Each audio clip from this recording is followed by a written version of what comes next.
今日咧，我想教下大家咧點樣可以喺我哋嘅平台上面落嗰個私單，同埋亦都喺我哋平台上面去派送外賣單。咁最主要，我相信依家大家嘅用途咧，都係講緊派單去俾即係假設你依家有奧覓一張單，然之後咧你又想將呢張單發俾車手，咁依家嘅做法咧應該就係喺微信上邊影咗你張相，然之後咧就發出去等人哋接。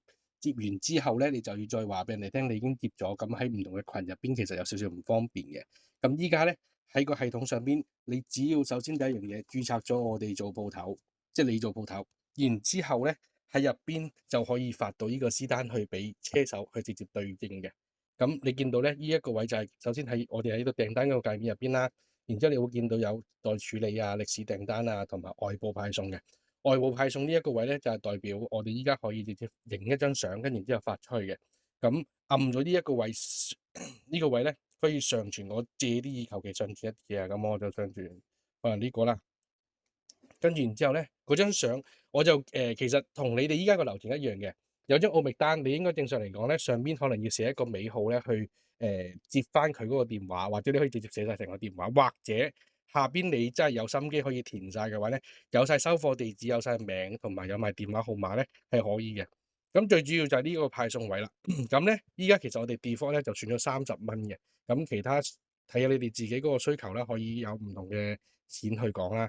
然之後仲有一個就係商戶同埋客戶支付，咁呢一個都係一樣嘅，同你哋平時做嗰啲嘢冇乜分別嘅。咁當你上傳咗一張單之後咧，其實就可以喺進行啊同埋已完成會睇到成個過程。咁樣嘅話咧係更加直觀咯，即係話你唔使再喺個群入邊 mon 到底嗰張單到咗未，又發生咩事又乜乜乜咁樣。咁接下來咧，我就會正正經經咁做一張單俾大家睇下噶。咁你見到奧覓啦，咁都係嗰句，如果你有影咗相嘅話咧，其實就係唔需要再選收貨地址，或者你可以填，咁個名你就轉填啦。咁我哋就叫佢做阿租啦。然之後咧就打個電話落去，呢個都係選填嚟嘅，你可以打或者唔打，因為如果你係影相嘅話咧，正常上邊已經有電話，咁嗰個車手可以見到嘅。咁我哋打住我哋鋪頭嘅電話先啦。好，跟住然之後按呼叫。係啦，出咗去之後咧，你就會見到喺呢一度外賣票送入邊咧，就呢張單嘅。仲有呢個位咧，我想你哋大家睇下，呢度咧係可以睇到在線車手嘅。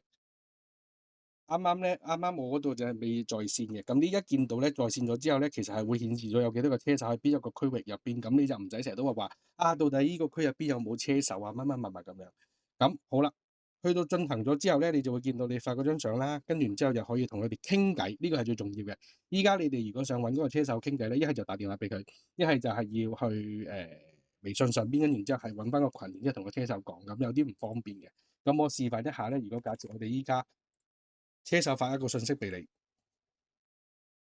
車手發完之後咧，其實你正常嚟講呢度係會見到有嘅信息嘅，呢度係會有信息見到個車手講。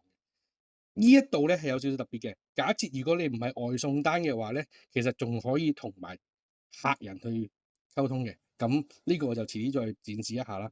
咁我依家喺車手嗰邊咧，車手端嗰邊我就接咗張單先啦。